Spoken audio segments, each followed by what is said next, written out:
નમસ્કાર દર્શક મિત્રો, હું છું રૂપલ લુણીચિયા. સંપૂર્ણ ન્યૂઝમાં આપનું સ્વાગત છે. Vav Tharad parole ફર્ડો સ્ક્વોડે આગથાળા police station વિસ્તારમાં લાખણી ગામમાંથી ભારતીય બનાવટના વિદેશી દારૂ અને બિયરનો મોટો જથ્થો ઝડપી પાડ્યો છે.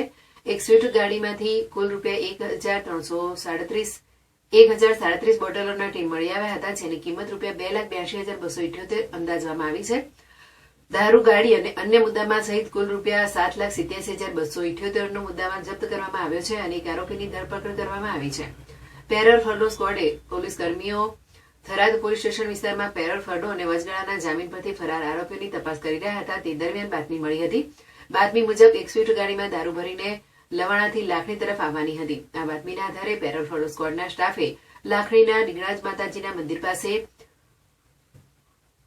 નાકાબંધી ગોઠવી હતી. ત્યાંથી પસાર થતી શંકાસ્પદ સ્વિફ્ટ ગાડીને રોકાવી તપાસ કરતા તેમાંથી ગેરકાયદેસર અને પાસ પરમિટ વગરનો ભારતીય બનાવટનો વિદેશી દારૂ અને બિયરના કુલ 1,037 ટીન મળી આવ્યા હતા. દારૂની કિંમત ₹2,82,278 હતી.